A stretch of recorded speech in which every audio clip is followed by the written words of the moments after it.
So when we were in Austin, Texas at Fully Charged Live, we met up with Blake Fuller, who is a race car driver. He's not just any race car driver. In 2016, Blake drove his Model S in the Pikes Peak hill climb, and he set a new record for production electric vehicles and came in first place with 11 minutes and 48 seconds, shattering the previous record by more than a minute.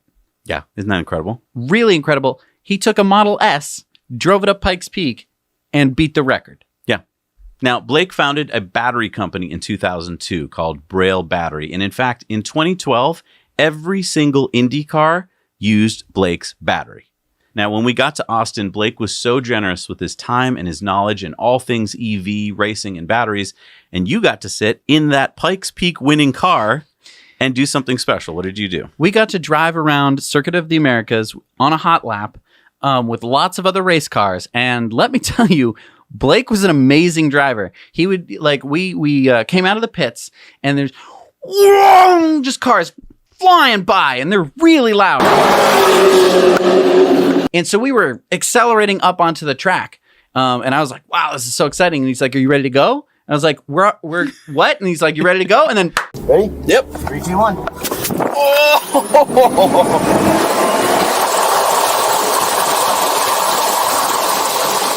The race cars were flying by us, and then all of a sudden they just went right in front of us. Wow. Ready to get him? Yeah.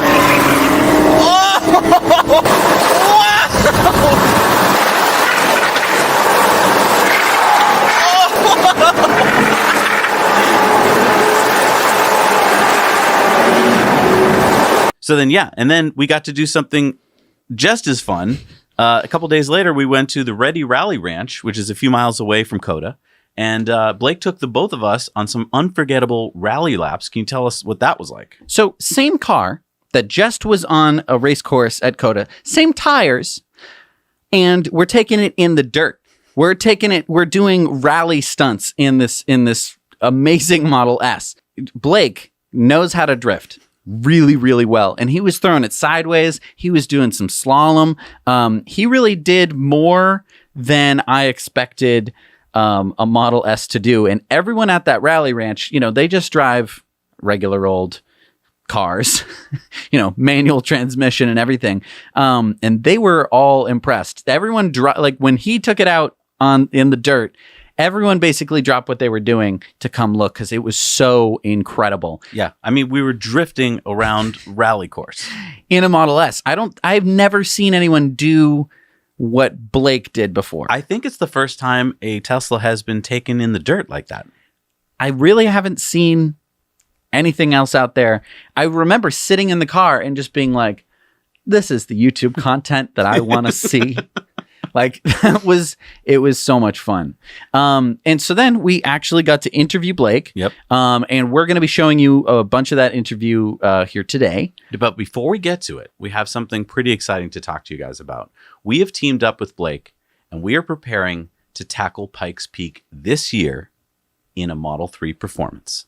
So if you happen to have a Model 3 Performance and would be interested in having us transform it into a race car and possibly making a world record in it, reach out to us using the Google link down below. Now, I understand you don't know who this Blake guy is, so let's talk to Blake. All right, I'm here with Blake Fuller, and we're at the Rally Ranch Driving School. Is that, Yeah, it's actually Rally Ready. Rally Ready. That is at the Rally Ranch, but yeah, and it's also the Rally Rescue, which they have a dog rescue here too. Oh, as well. really? Yeah, so it's really a pretty amazing piece of property. So Marge is one of the rescues? Is that? Yeah, actually, Marge was a rescue that is a now full-time resident, but there's a lot of other dogs that have now started to have some really good homes. Oh, that's so nice. Yeah. So we're basically in Austin, Texas, right near COTA.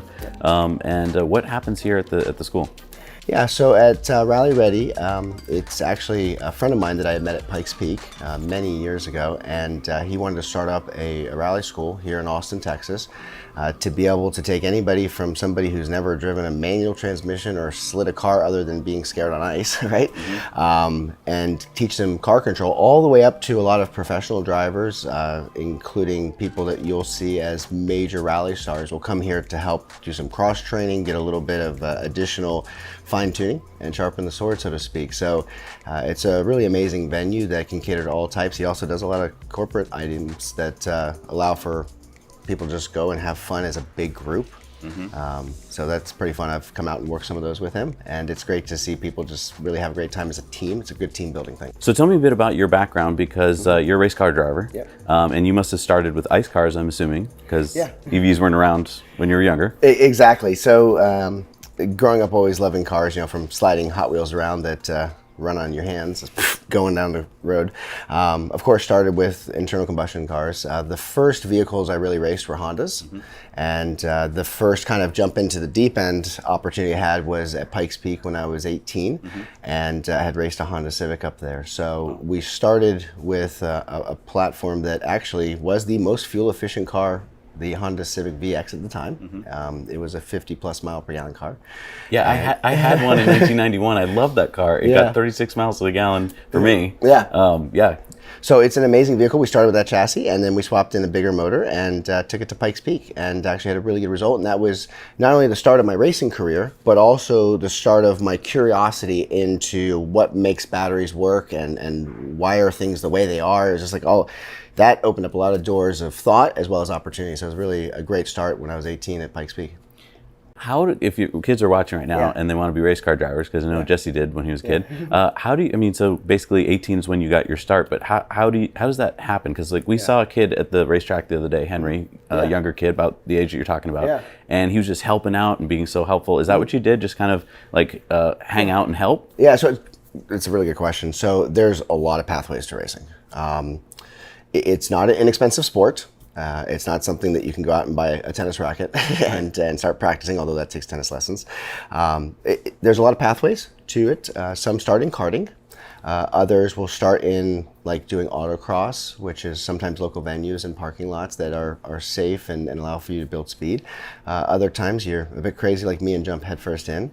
One of the big advantages that has really happened since my generation is the advent of having driving simulators. So as driving simulators have continued to improve, that has allowed for a lot lower cost of technique building and skill building, as well as the amount of seat time, virtual seat time you can get can be like 8 hours at a time, because you literally can be at home and building speed. And you're not wasting tires and maintenance and all that. And even better still is that with the communication of having everybody connected on the internet, you obviously have the ability for everybody to race each other. So it's not just you're racing against a simulator itself, you can race against other legitimate players. So now you got your start with Hondas, and then at some point, I mean, you said you started getting interested in batteries, and at some point you, give me the chronology here, you started a battery company called Braille Battery. Yep, that's correct. When did that happen, and when did EV racing happen? Yeah, so kind of taking us on that pathway, the main thing is I started with bicycles. You know, I was always a bike geek and into mountain biking, and then into building my own bikes. And anybody who understands cycling, you are the motor, right? So every watt counts. So you'll not only want to make the bike as light as possible, but you will spend money to make it lighter. And the same thing applies in racing, right? So that Honda Civic we talk about, on a good day at sea level, was making high 100 horsepower. Not 100 horsepower itself, but like 180, 190, right? Up at altitude, because it was not forced induction, there was no extra compression getting into it. It was probably 120, 130 horsepower, right? So when you have that low of power, every ounce counts. But in the rules, you have to have a sealed battery. And at that time, the lightest sealed battery, the sealed battery, was heavier than the OEM battery. And at that point, I kind of knew about batteries the way that everybody else does. We hate them. We think about them when they fail, right? We have to buy them. And they're also very critical, meaning when they fail, like, oops, I'm not going to finish this race.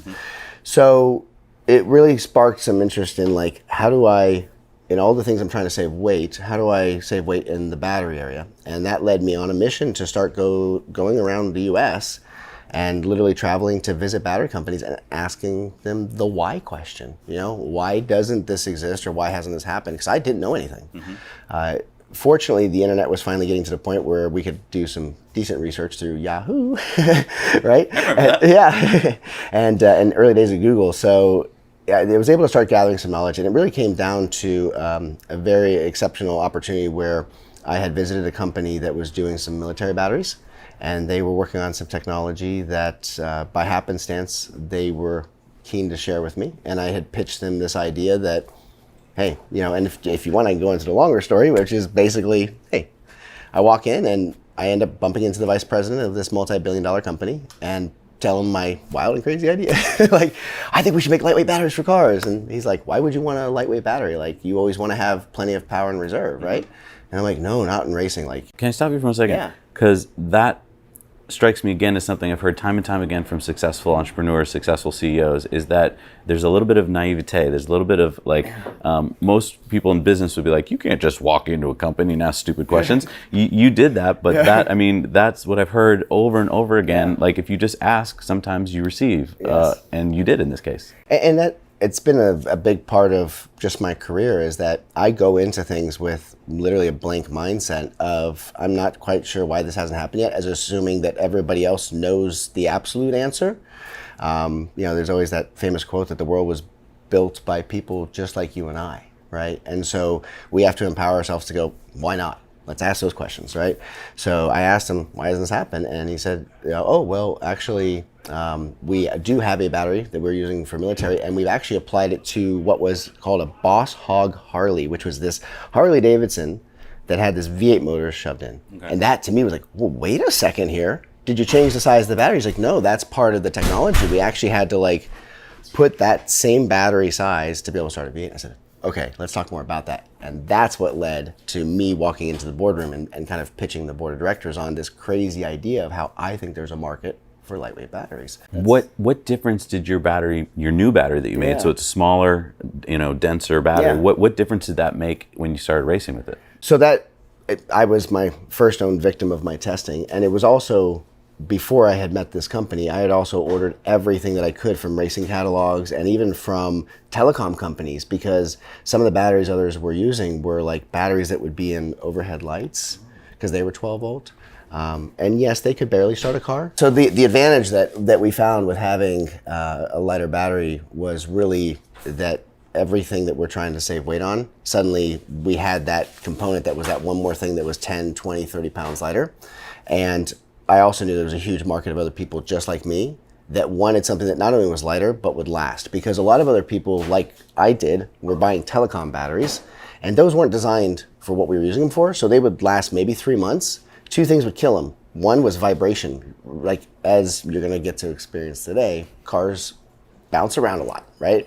And that battery's gotta endure that. The other is high temperature change. So you could have a car that starts off in the cold, like at a rally, and within a few minutes, that engine temperature gets really hot and heats up the engine bay, and that battery has to get cooked. So yeah, it was a big thing that we had to change, and the new battery is what solved it. Was it 2016, you got the idea to take a P100 Model S up Pikes Peak? Can you tell me about that? Yeah, so actually, two things just to clarify. 2012 was when the Tesla idea with Pikes Peak really started to meld together, and I'm like, I want to do this. Teslas aren't cheap. Racing isn't cheap. I had hoped in 2012 that there might be some crazy chance that the startup company Tesla, with no motorsports program, might want to sponsor somebody. Yep. Not a bad idea. There was a couple listening ears. Mm-hmm. They just weren't the listening ears that said, yeah, we're ready to jump into this. And I get it. Mm-hmm. It's a startup. You don't want to risk everything when it could be a good reward or a bad thing. Right. So yeah, 2012 was the inspiration. And in 2016 is when I finally kind of threw my hat in the ring. I had enough savings, mm-hmm. Because my racing is a personal thing, mm-hmm. and something I do for my sponsors, and something where I love doing the first of the kind of items or trying to break some new barriers. Mm-hmm. And I had been watching the market, and the P90 DL that came out was something I felt like this can really have a go at it. This can really rip. And so yeah, we acquired one, and there's a lot of challenges in getting that record that we ended up getting. Can you tell me, because I know nothing about what it takes to get a car, mm-hmm. Into Pikes Peak and then up Pikes Peak. I mean, that is not cheap. what kind of money are we talking here? How many people do you need? What kind of team? Yeah, so it is relative to the amount of experience in the industry. To learn something costs money in racing, right? To get that data, it costs a lot of money. And so if you were to go and buy a Porsche GT3 and spend 150 grand or so, there would be a wealth of community knowledge, of immediacy that you can go to people that can steer you in the right direction to have a really quick setup. Okay. And also there's existing safety equipment for those cars. And there's people who want to work on them. So what we found is that 400 volt systems are not something that almost anybody wants to touch and or weld a cage into. Oh, right, because if you're welding into a car with a battery, like, do you take the battery out first? Like, exactly. Like how much of an operation is this going to be? So that really was, besides the acquisition of the car, which those are not inexpensive cars, right? We're talking a 6-figure car. Yep. From there, it was how do we meet the safety requirements, right? And then also how do we educate the organizers, the tech inspectors, that we have done our due diligence, that we're not going to send this big ball of energy up this national forest and catch the entire place on fire, right? There's got to be a high level of trust. So to cut to the chase, it's about $250,000 to $300,000 to be able to run a program at Pikes Peak with the new Learn. And so we had to do a lot of testing. Obviously, Tesla is not necessarily an open book about, they are as far as the mechanical designs. But with regards to the data coming from the systems, that was something that it was difficult because we were flying a little bit blind, and it was more of reactionary testing as opposed to anticipatory, where we get all the data and we can just make decisions. We had to go out and kind of learn through pushing the limits and finding out what worked and what didn't. And that took a fair amount of crew and time, and I had a lot of volunteers on my crew that helped keep costs down. I can only imagine what our costs would have been if we didn't have such a great team of people that I've worked with over the years that really supported my passion. And there's just like a whole lot of minute logistical things, like for instance, charging the car. Yes. Like you were telling me that you had to do this kind of weird charging. Yeah, so we had a tough decision to make. We obviously wanted to have an environmental program, so do we have a diesel generator up there on the hill constantly running, charging it, or do we charge the car with electricity and somehow get it to the mountain? So, and I want to just kind of frame this for a second. So Manitou Springs / Colorado Springs is a little bit over a mile high, so it's around 5,500 feet. The start line's at 9,000, the finish is at 14,000.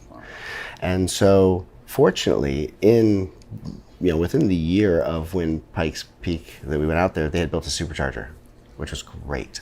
So there was a supercharger right there in Colorado Springs, and what we would do is we would pretty much get up to about 95% state of charge. Then we would bring it up to the hotel that was closer, and we would charge it till 2 o'clock in the morning, which is about when we had to get a flatbed to pull it up. That way we had the least impact because we just had a flatbed that was literally now just rolling over the road and bringing it up. Well, good for you thinking of all those things. Yeah.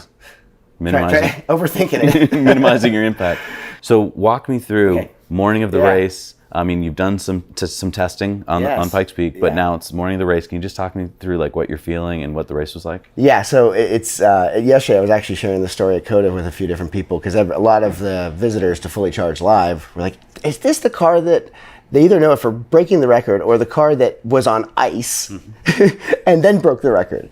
And so, a couple people got a chuckle out of what happened with the ice. I mean, ultimately, my crew started the night before, early in the evening, scouring every place that sells ice, and had about 1,500 pounds of ice that we had set the car. Yeah. Why ice? Why ice? Yeah. So what we found through our testing was that we did have ways to improve the cooling system of the vehicle.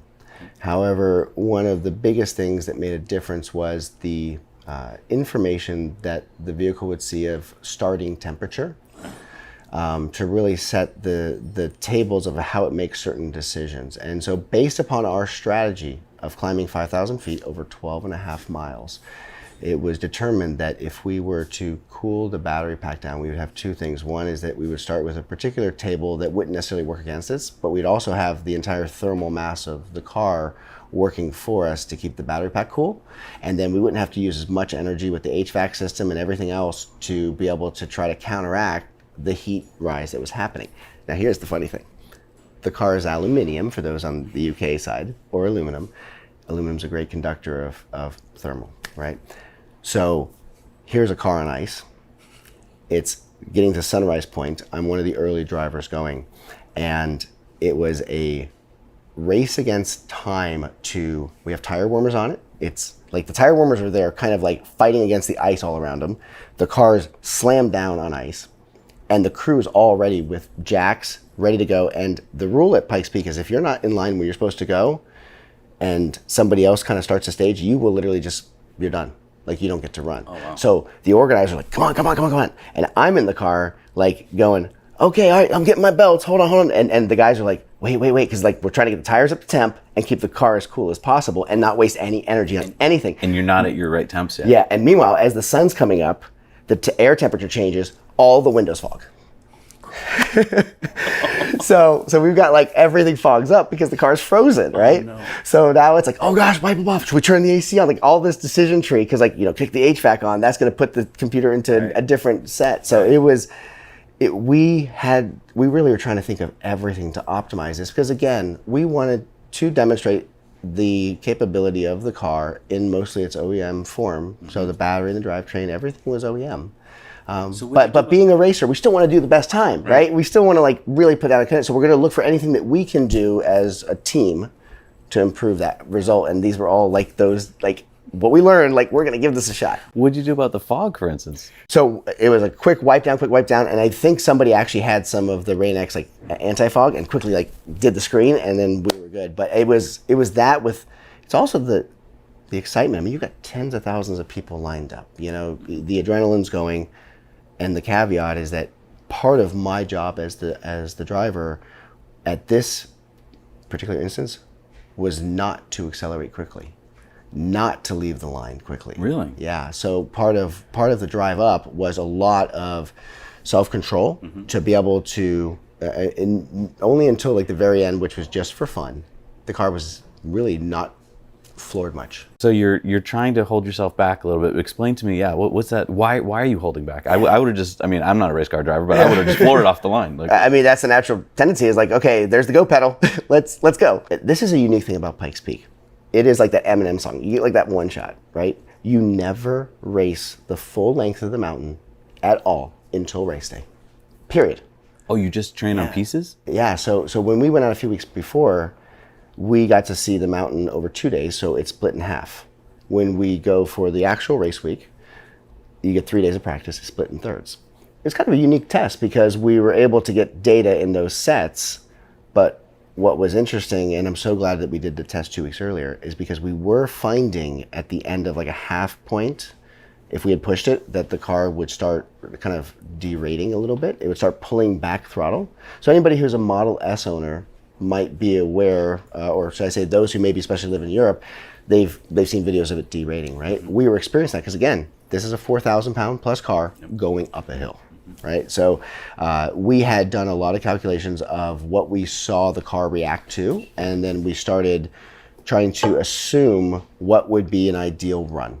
And so with that, it was slowly working the car up the hill without ever fully building a lot of thermal rise. And it's those quick bursts, like one of the things that gets hot in a Tesla is the stator. And so when you're trying to energize that and you're driving energy to it very quickly, that's gonna build quick heat. So it's the rolling in, turning the regen low. These are all things that make a difference. Interesting. So how was your run? How did you feel about it? I felt like it could not have gone, there is no perfect run in racing. But I feel like that self-control paid huge dividends because really we could not have gone much quicker. And that was affirmed literally by somebody that I met up with later that was from Tesla corporate, that he had a very interesting question. He said, I noticed in your run that, and they're also part of the team that does autopilot. So they have a lot of data to be able to say, here's an optimal acceleration over time. And everything he said was within a few percent all the way to the end. He's like, in the end, it's like way off the chart what happened. And I was like, oh, dude, it's like I saw the checkered flag and I had to at least floor it once. I'm like, it was. Oh, so the Tesla people, they've got your data. Yeah, they do. You do the run. Yeah. How does this affect your career? I think from the electric vehicle standpoint, it's something where it affected me mentally more as my career choice. It wasn't necessarily like phones were ringing off the hook per se. We did get an incredible amount of media. I mean, the Tesla owners are incredibly supportive and love any news. Tesla Time News, right? It's like, bam, I want to know what's going on. And when we really had the first ever accredited trophy to come home with for a Tesla vehicle, that's like, yeah, dude, that's our home team. We're going to win this thing, right? And so for me, in my mind, it was like, it really instilled, okay, I even if there's a compromise in the results, even if it's not the best career choice, this is still what I want to do. This is something that helps make people aware of what the possibilities are. And it's only going to get better. And it only gets better quicker by pushing the limits, by breaking things. Speaking of the limits, you are on the list, I think, for this year's Pikes Peak in a different car. But tell me about this. Yeah, so it is 2020, right? It's been 4 years since the record. It still stands. And so being competitive, I figure if anybody's going to break it, I better be the person to do that. So we are hoping to put a program together for this year. As I mentioned, my racing is a personal thing. And I've had some wonderful sponsors like Toyo and Eclipse Audio and K1 Speed, which is an electric go-kart track. They've been incredibly supportive. They're awesome. We did a video on that. Yeah. They're great. And those are the forward-thinking companies. Those are the companies that say, you know what, we know this is the future. We're going to embrace this. We're going to support it, not just with product, but actually we're going to put our money where our mouth is, right? And that was huge because that helped offset a little bit of our cost.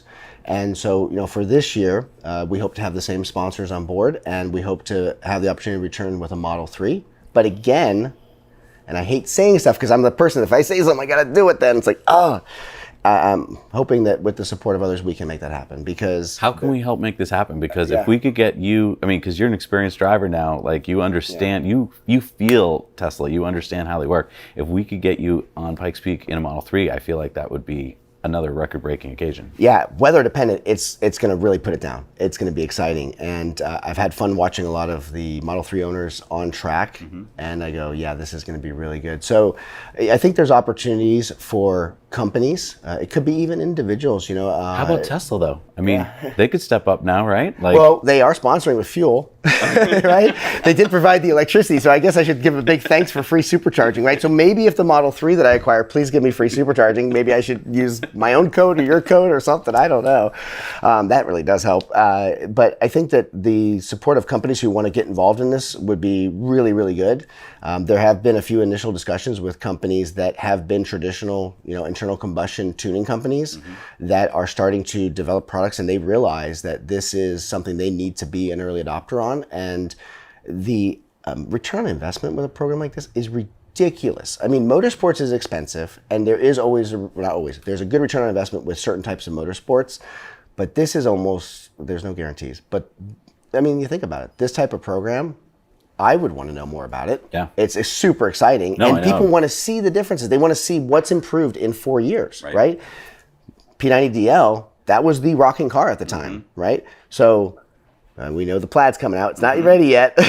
Maybe if somebody has gotten a Roadster already, I'll take that up. But, let's go with the Model 3. There's tons of Model 3 owners. I'd love to support that community, show them what the car is capable of, and, bring home a much faster time. Well, I just want to put this out there now for you because I want you to at least pencil this in on your calendar. Jesse and I are going to hopefully be getting some Roadsters from Tesla. Thank you to everyone who used our referral code. And I can't think of anyone I would like better to drive it a Pikes Peak than you. So when that day happens, done. I want to do that. So let's get him on the track with the Model 3 first. I don't want you rusty. Exactly, right? Well, and that's the thing too. Each time we go, we learn something. Right. It's the tricks and techniques that develop that consistency of a championship. And that's the thing that to me is most important. And it also, I've always been one that has never been cagey about the secrets of racing. It's actually, in fact, the reason that we're here at Rally Ready is that Dave wanted to race an Integra Type R after I did. And he called me up as an 18-year-old racer and said, hey, dude, I heard you race Type R. And I was like, yeah, what do you want to know? And I told him everything. And, he has had a wonderful career. It's like, let's help other people with this. It's not that, and that is one of the great things about the Hill Climb is that it is the second oldest race in America. And it's like a family up there. Well, speaking of family, I mean, you took Jesse out on the track at COTA the other day for a hot lap, and I mean that was just so nice of you. You didn't have to do that. You let us help work on your car and get that seat ready and stuff, and then I don't know if I let you. I need help. That's what I mean, but like most race car drivers aren't going to let just newbies touch their car. You did. That was so sweet. And then Jesse just had the day of his life. I mean, he came back and was just telling me that car handles so amazing. Yeah. And then you didn't just do it with Jesse. You did it with everybody. You know, there's just YouTubers lined up to do it. So thank you for doing that. And so like yesterday, we mentioned taking Jesse around. Everybody that rode in it, we had Rich Rebuilds, we had Nikki, we had tons of like even Jehu. He was like, man, I did not know that like the Teslas handle like this. Yeah. I mean, people do think of them as good handling cars, but we got to remember when the Tesla is coming from the factory, the tires on there are trying to compromise with all-season grip, low rolling resistance, quietness. And so on our car, we have the Toyo R888s, which are actually a very soft compound, road legal tire. I mean, you can literally go out, buy a set of the KMC wheels like we have, and get the tires, and my car is stock suspension. So that level of handling with the low center of gravity, it's already there, but having, some running shoes on really helps it run, right? And that's the thing that everybody was like, wow, this is amazing. So yeah, I mean, if you're looking to like really see what's possible, and I've put a lot of Porsche owners and some Ferrari owners in my car, and they're like, I didn't actually like the way these things handled. And then I drove your car and it's like, wow. Now, I just want to mention that we've been running our cameras on these GoPucks. Yes. And you have GoPuck written, you have the GoPuck logo on your car right now. Because you are the CEO of this company. Yep. Again, another battery company, because you get batteries. Tell me about how this came about. This was another one of those kind of ideas where it came out of a need. And so I had a company that was doing batteries for IndyCar, for Formula One, traveling the world, and my cell phone kept dying. My GoPros are dying, right? We've all experienced that, like that epic shot and it's dead. Yeah, and so with that, it was how do we take what we've learned, again, from racing and then blend it, because our CTO is one of the patent holders for the Tesla supercharging. It was like, let's get, somebody from GoPro together, myself, that made the IndyCar batteries, and somebody from Tesla, and let's make a power source that isn't just like a backup battery that you kind of think of occasionally, but something that you would use every day, and something that has higher energy. It actually has higher energy density than even the new Model 3s. Wow. So it's about 15% more energy dense. And part of that is because we've miniaturized our circuit boards and our power conversion. So it's a product that I wanted to build for everybody. Not only that, you can put it wherever you need to put it. Yeah, so we developed and patented a complete mounting system that allows for it to be hands-free, because none of us like carrying stuff. Right. Because I mean, normally Jesse and I are putting these big bricks into our pockets, our pants are falling down and stuff, and now we've got this, which I've been using constantly for the past 2 days since you gave me one, and just strapping it all over my body, and like it's perfect. Yeah, and part of it too is like for content creators, like this is it works. It works on a tripod. It works on everything. Yeah. You YouTubers, like, check this out, because it's everything else is made for just, I think, consumers to, like you said, maybe just charge your phone or something, or keep by your bedside table. This is meant for like on the go, your GoPros. I saw them all over your car the other day when you had your GoPros set up. Like they're perfect, because GoPro batteries like this probably just died on me right now. And you need to plug them in. So and this works with like the newest GoPros too, which is something that is very forward thinking. So the new GoPros take between 12 to 18 watt of input. This does that easily. So this is, a big step forward in technology. All right, we're about to go out, and you're going to do something, I think, kind of crazy with your car. Can you just tell me what's going to be happening, what we're seeing right now? Yeah, so yesterday, Jesse got to ride on the track. Perfectly manicured COTA, right? Like, there aren't many clean air facilities in the world. We're going to take it to the dirt.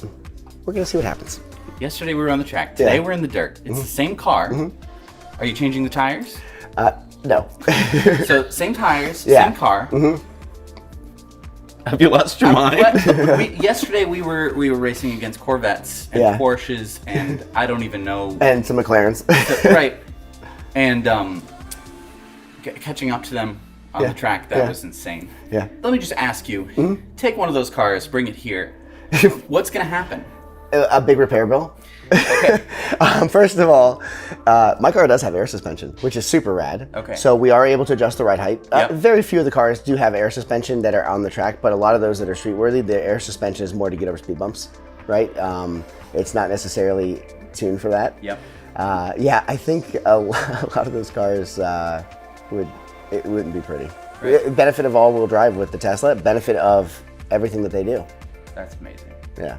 All right, let's go do it. Yeah, absolutely. Thank you so Yeah. much for taking You the guys are time to welcome. talk Yeah. to us. That was Yeah. awesome. Wow, I hope you enjoyed our interview. That was so fun talking to Blake. He has so many stories. He has so much knowledge. He's like a Jedi. He's at one with the car. Did you feel that? Yeah, absolutely. As you were riding, I was watching some of the footage.